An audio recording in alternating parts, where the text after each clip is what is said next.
What is up, Z Fighters? It's Manga Adventures, and today I'm happier than usual because I'm celebrating my What If Gohan turned Super Saiyan God, reaching over 1,000 views and 100 likes by making another What If Gohan video. This one will explore the possibility of Gohan keeping his tail. The title is self-explanatory, so let's just jump right to it and say how it happened. We're going to the Vegeta arc real quick. Vegeta is beaten badly, and just before he's about to cut off Gohan's tail, he's attacked by Krillin, using Yajirobe's sword, telling him not to copy his technique. Great Ape Gohan uses this split-second chance to crush Vegeta until a power ball disappears due to the time limit, and he reverts back to normal. Unfortunately, Vegeta is still alive even after all this, and everything happens per canon, with Goku wanting Vegeta to live so he can fight him later. Next, everything happens per canon. The crew decides to head to Namek, revive their friends, so they're met by Frieza's forces. The important change to pinpoint here is the interaction with Vegeta and Gohan after their battle with the Ginyu Force. At this point, Gohan had his potential unlocked and a Zenkai boost, making his power unimpressive compared to Vegeta, but in his Great Ape form, he could be a much needed ally with the battle against Frieza, Vegeta not knowing how powerful Frieza's new forms are. So instead of taking his nap like in canon, he decides to teach Gohan how to use the Power Ball technique and control his Great Ape form.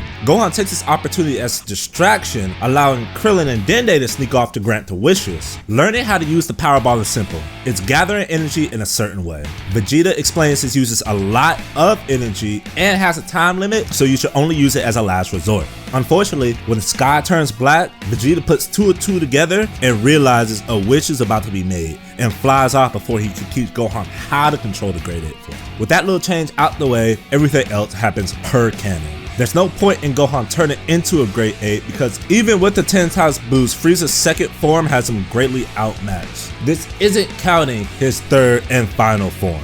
Now that all that's taken care of, it's finally time to get into the big changes within the Cell Saga.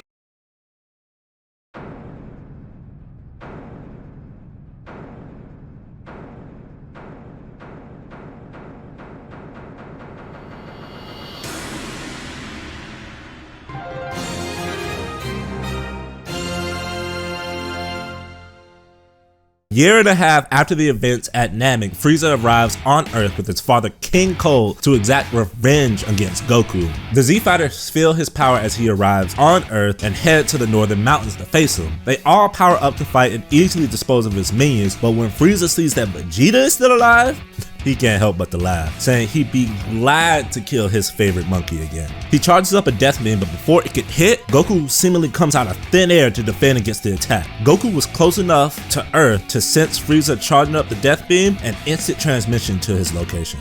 Frieza's happy for his rematch against Goku, but Goku's just angry. After all the chances he's had, he would still try something like this. Frieza powers up alongside his father, stronger than ever thanks to his cyber enhancements. But as soon as Goku turns Super Saiyan, he easily defeats them without a second thought, saying they can repent in hell. Goku turns around his base form and smiles happily, seeing his friends again. He tells them of Planet Yardrat and the instant transmission he just used, and everything seems like it can go back to normal. But where's Trunks, you may ask? Well, be patient and find out.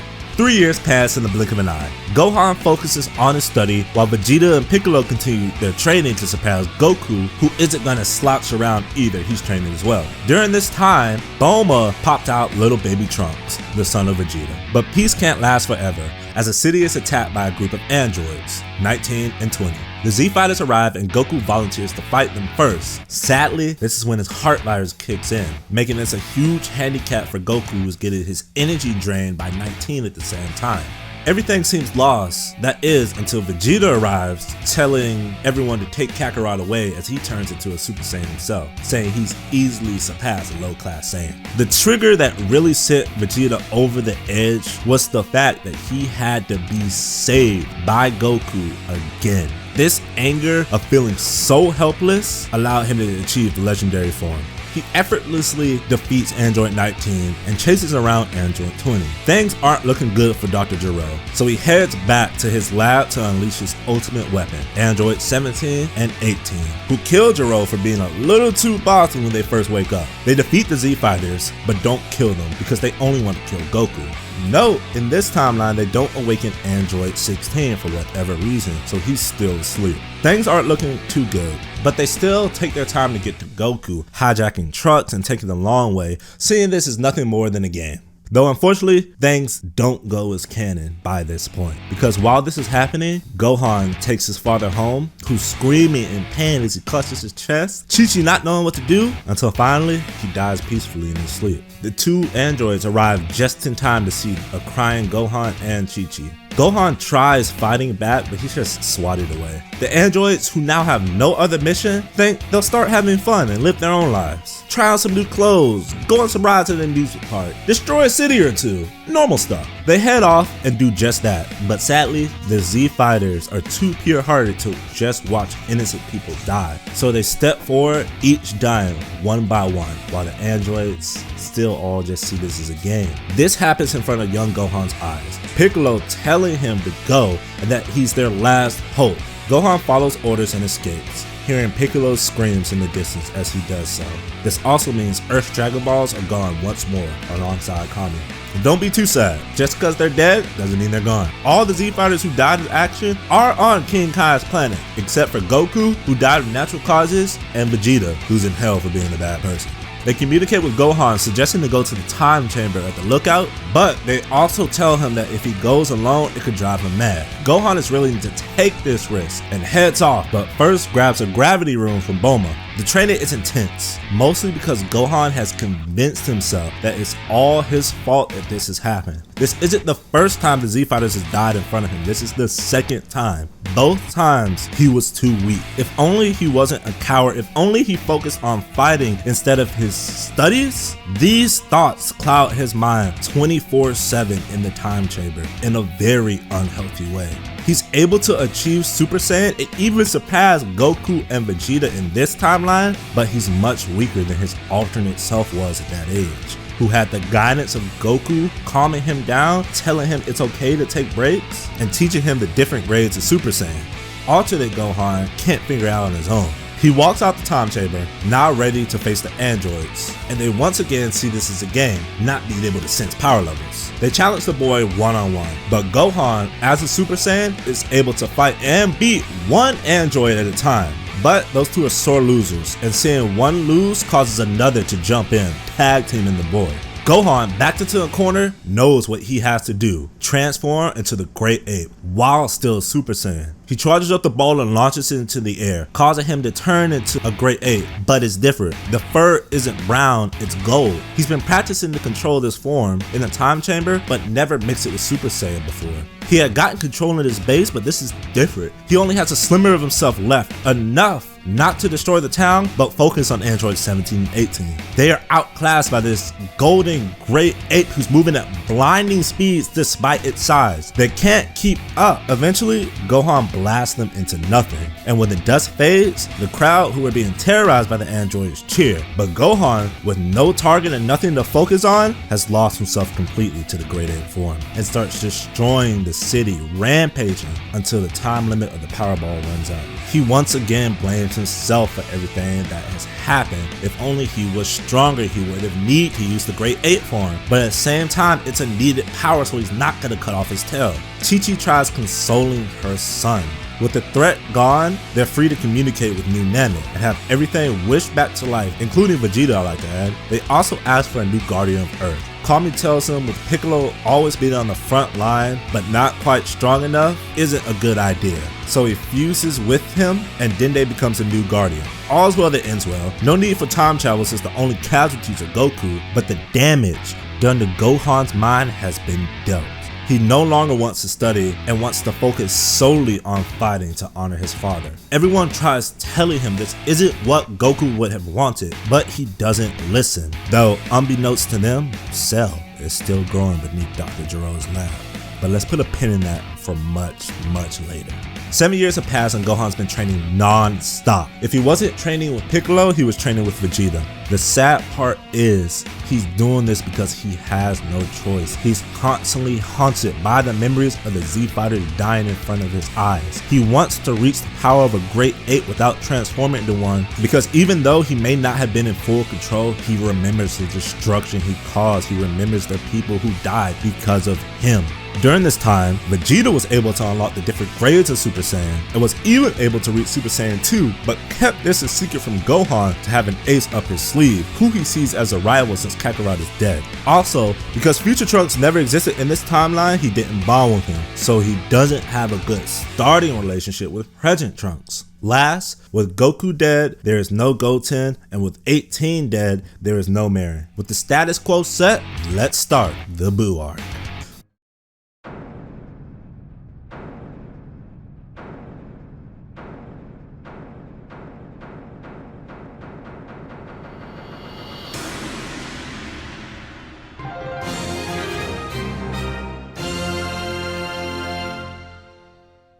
Gohan is having another intermission. He's being consulted by the Z Fighters, telling him he shouldn't train every day. He should follow his own dreams of becoming a scholar. But he responds that dream is dead. Someone has to protect the Earth, and he's the strongest, so that job falls on him. Chi-Chi begins crying because she knows this isn't what he wants to do or what Goku would have wanted. Not wanting to see his mother cry, he agrees to go to school just for a little while if it'll make her happy. When he arrives in town, all it does is trigger memories, because this is where he transformed into the Golden Great Ape. He snaps back into reality when a robbery takes place. He stops them, but he doesn't transform, meaning Videl arrives and knows it was him who did this. She wonders where he learned to fight, but he says he's late for school. She sees which school he goes to by his uniform and realizes they attend the same one, so they can go together while they talk. It doesn't take long for Videl to interrogate him enough into giving up that his father was Goku and a former winner of the World's Martial Arts Tournament. She says she's the daughter of Hercule, another winner, so it makes sense he's so strong. His dad taught him, but Gohan tells her his dad is dead and never truly taught him how to fight. He learned on his own. This causes things to get awkward as they arrive at school. Because he hasn't been studying, he's one of the worst students. It doesn't help that he would much rather focus on training than studying after school. Until one day, when he leaves, Videl approaches him, apologizing for her insensitive comment, and tells him that her mom died as well. It's tough losing a family member. Before the talk can finish, another robbery happens, and Videl goes to check it out, asking for Gohan's help. He's dragged along at first, deciding to sit on the side, but when a bullet comes Videl's way, he blocks it and takes out the shooter. He screams at her for being so reckless, saying she could have died, but she just smiles, saying she's lucky he had her back and that she'll have his. Gohan says he has to go train, and Videl wants to join him. He knows she won't leave him alone, so he agrees. Let's say one day Gohan got careless, and Videl saw him flying when she was trying to apologize for the whole dad comment, so that's why she wants to train with him so Gohan can teach her how to fly. The two bond much more than in canon because Goten isn't there to be a third wheel. Videl telling him he never smiles and they should stop training and go out to the beach. Once again, he has no choice because she's so pushy. But Chi-Chi is happy he made a friend like her, and for the first time in a long time, Gohan smiles. And Videl even catches us on camera with her wrapped around his arms. She'll keep this as blackmail to enter the tournament. Gohan agrees, not because of the blackmail, but because it seems to make Videl happy. And the days he hangs out with her, he doesn't have those terrible nightmares of the past. Chi-Chi gathers the other Z Fighters to join as well. It'll be just like old times. Vegeta sees this as a chance to settle the score with the son of Kakarot.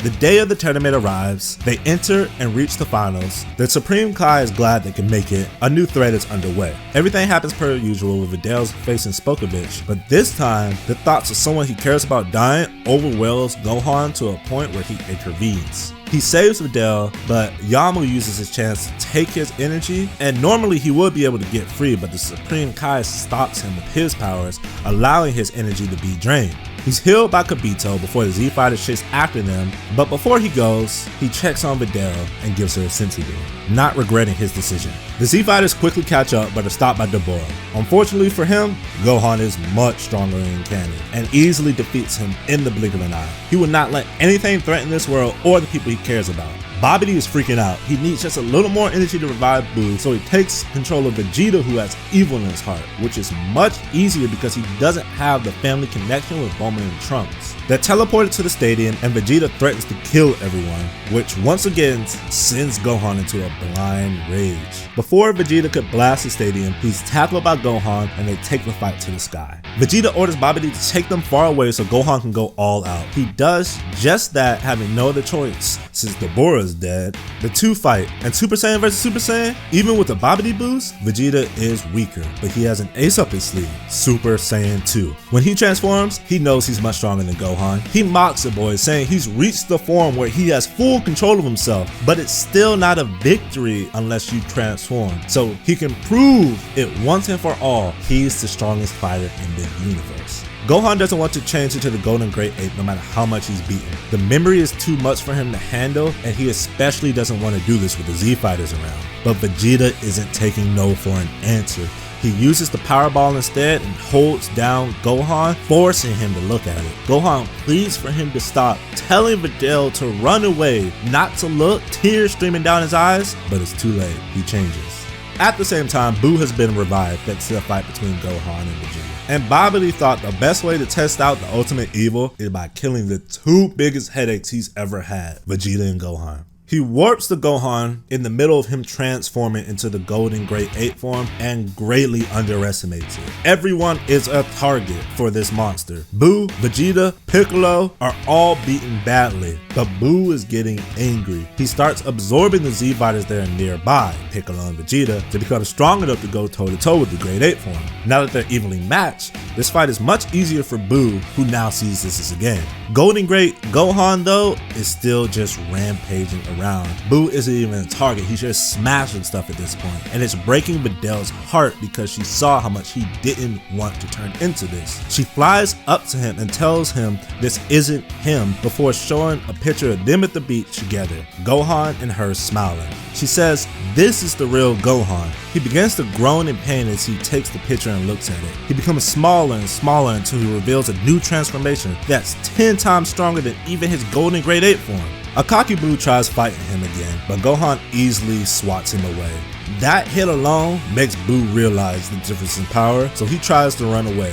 Babidi calls him a coward, but Buu just kills him for doing so. But he doesn't get far because he starts groaning in pain as well. See, he had also absorbed Supreme Kai, who put a barrier around him before going in. He then cuts everyone free and manages to escape, reverting Majin Buu to Kid Buu. With his friends free and this new Buu obviously wanting to fight, there was no reason to hold back, and he blasted Kid Buu into nothing without so much as a second thought. Gohan reverts back to normal. Glad Videl is okay, he gives her a hug. She tells him to stop being so sappy. Everything is fine, and that made Gohan realize nobody had died today, not a single soul, and he owes it all to Videl. Meanwhile, Vegeta is laying on the ground, upset he's now even further behind. With no way to match the power that the new transformation brought, everything he did was pointless. That was until Bulma hit him in the head, telling him to never pull a stunt like that again. He's shocked that after everything he did that she would still want anything to do with him, but she says it's mostly because of him as she points to Kid Trunks, who walks up shyly, asking if his dad's feeling better. Vegeta now has a lot on his mind. He's reevaluating his choices, but one thing he has decided on is he wants to change for his people who constantly accept who he is. But unbeknownst to everybody, Beerus is still sleeping with the dream of the Super Saiyan God drawing near. And that's it for part 1. Thanks everyone for watching. If you really like this, subscribe, like, leave a comment. What do you think is going to happen with Cell? What do you think is going to happen with Beerus? Hope you stick around.